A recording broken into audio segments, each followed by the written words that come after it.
ऐसे में अगर शबनम अली को नहीं सुना गया तो नाइंसाफी होगी। चंद अशार की उनसे दरख्वास्त करता हूँ, उसके बाद जनाब अख्तर खवाजा अली के हुजूर पहुँचूँगा मैं। जनाब मोहतरमा शबनम अली, उनका तारुफ ये है उन्होंने आज बेहतरीन और कामयाब मुशायरा शहर को दिया है। डॉक्टर नईम राशिद साहब बहुत अच्छे शेरों से नवाज रहे थे और उनका हुक्म और उनकी ख्वाहिश थी कि वो मुझे सुने, वरना मैं तो ये सोच चुकी थी कि जो इतना तवील सफ़र तय करके आए हैं, इस वक्त पर सबसे ज़्यादा हकदार वो शोरा हजरात हैं जो इतने दूर से सफ़र करके और इस दयार तक पहुँचे हैं। मैं अपनी कुर्बानी वक्त की दे चुकी थी, लेकिन आपका हुक्म है। लेकिन एक फ़र्क बता दूँ, मैं मर्द और औरत की कुर्बानी, औरत जब कुर्बानी देती है तो उसको अपना फ़र्ज समझती है, लेकिन मर्द जब कुर्बानी देता है तो उसे फ़ख्र समझता है। बस औरत और मर्द की कुर्बानी में यही फ़र्क है। आइए बहुत ही मखसूस कलाम से आप लोगों को जोड़ना चाहूँगी,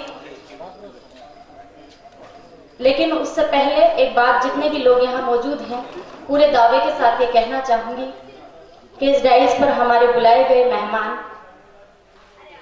ये वो लोग हैं कि हो सकता है आने वाले 20 सालों में, क्योंकि दुनिया भर के हजारों हजार वजीर लोगों के नाम भी उनके हम असरों को याद नहीं रहते हैं, लेकिन ये वो डाइस है, ये वो लोग हैं, ये वो शख्सियात हैं कि हो सकता है आने वाले 20 सालों में आपके बच्चे यूनिवर्सिटीज़ में इन लोगों के ऊपर पीएचडी कर रहे हो। ये इनकी अजमतें हैं। हमारे नज़दीक अजमतों का इन्हिसार कुर्सियां नहीं है, बल्कि आप लोगों का इल्म है। आइए एक कथा और कोशिश करूंगी, एक गजल और एक नई गजल आप लोगों के दयार में हाजिर करती हूँ। सबसे पहले मेरे हिंदुस्तान के 30 करोड़ छोटे भाइयों की शिकायत इन 4 मिसरों में मेरे हिंदुस्तान के बड़े भाइयों से आप पहुंचेंगे, ज़हीन समाते हैं कि मादरे हिंद पे कुर्बान हुए हैं लाखों, मादरे हिंद पे कुर्बान हुए हैं लाखों, दिल के दरवाजे पे आवाज लगा कर देखो, दिल के दरवाजे पे आवाज लगा कर देखो, और मुझ पे उंगली यूं उठाने से नहीं कुछ होगा, मुझ पे उंगली यूं उठाने से नहीं कुछ होगा, मेरे पुरखों की भी तारीख उठा कर देखो, मेरे पुरखों की भी तारीख उठा कर देखो। मादरे हिंद की इस बेटी का एक और कथा मोहब्बतों के हवाले से कि मुल्क और कौम की अजमत को बचाए रखना, क्योंकि पूरी दुनिया मोहब्बत करने वालों की वजह से वजूद में, नफरत करने वालों की वजह से नहीं है, कि मुल्क और कौम की अजमत को बचाए रखना, अपनी तहजीब की दौलत को बचाए रखना।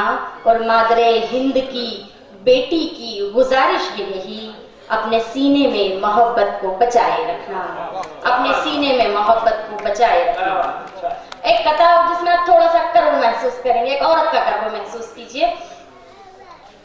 वो जाएगा भी कहाँ मुझसे यूं खफा होकर, वो जाएगा भी कहाँ मुझसे यूं खफा होकर, वो जीना पाएगा इस तरह से जुदा होकर, वो जीना पाएगा इस तरह से जुदा होकर, और मैं उसके कुर्ब को रिश्तों का नाम दे ना सकी, मैं उसके कुर्ब को रिश्तों का नाम दे ना सकी, वो मेरे साथ में रहता है मेरा क्या होकर, वो मेरे साथ में रहता है मेरा क्या होकर।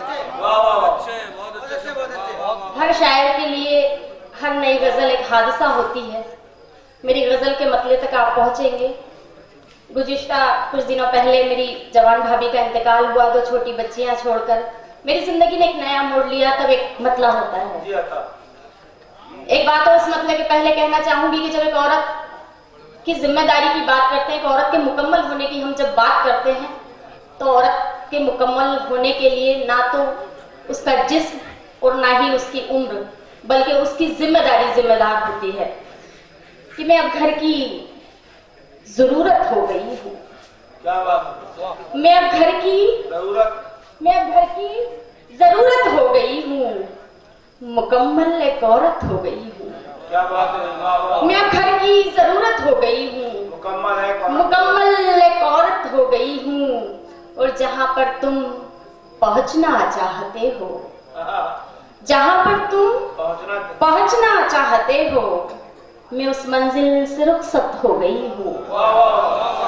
जहाँ पर तुम पहुँचना चाहते हो, मैं उस मंजिल से रुखसत हो गई हूँ।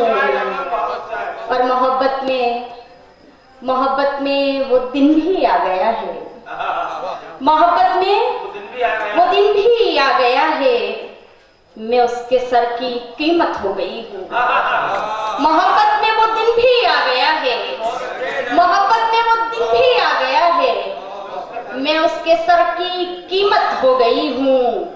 गजल को आईना अपना बनाकर, गजल को आईना अपना बनाकर जमाने भर की चाहत हो गई हूँ, जमाने भर की चाहत हो गई हूँ। और मुझे किस्तों में मरना पड़ रहा है, मुझे किस्तों में मरना पड़ रहा है। अधूरी एक हसरत हो गई हूँ, अधूरी एक हसरत हो गई हूँ। और मैं शबनम खुलकर रोना चाहती हूँ, मैं शबनम खुलकर रोना चाहती हूँ, मगर उस घर की इज्जत हो गई हूँ, मगर उस घर की इज्जत हो गई हूँ। आप लोगों की इजाजत हो तो एक गजल, एक मतलब चंद शेर और हाजिर किए देती हूँ कि बिखरते टूटते रिश्ते बहाल करते हुए, बिखरते टूटते रिश्ते बहाल करते हुए, मैं रो पड़ी हूँ खुदी से सवाल करते हुए, मैं रो पड़ी हूँ खुदी से सवाल करते हुए। और ये एक औरत की कुर्बानी कि मैं अपने ख्वाब कहीं रख के भूल आई थी, मैं अपने ख्वाब कहीं रख के भूल आई थी, जमाने भर के दुखों का ख्याल करते हुए, जमाने भर के दुखों का ख्याल करते हुए।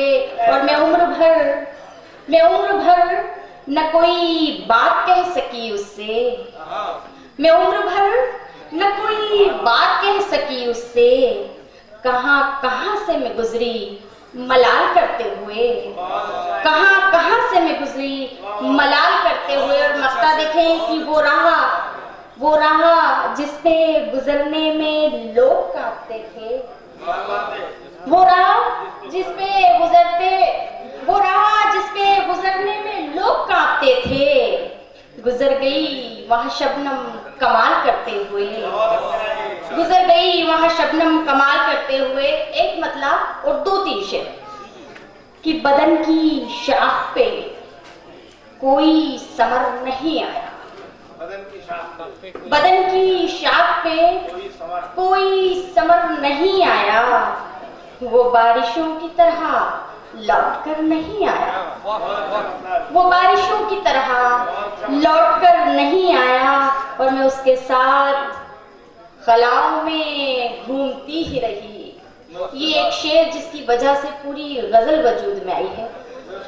मैं उसके साथ खलाओं में घूमती ही रही, तमाम उम्र सफर में भी घर नहीं आया, तमाम उम्र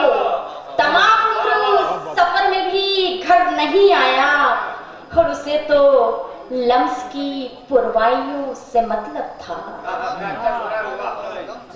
उसे तो लम्स की 21वीं सदी की मोहब्बत। और मेरी बदबख्ती देखिए, मैं अपने मोहल्ले में खड़े होकर नहीं पढ़ रही हूँ कि उसे तो लम्स की पुरवाइयों से मतलब था, कभी वो रूह के अंदर नजर नहीं आया,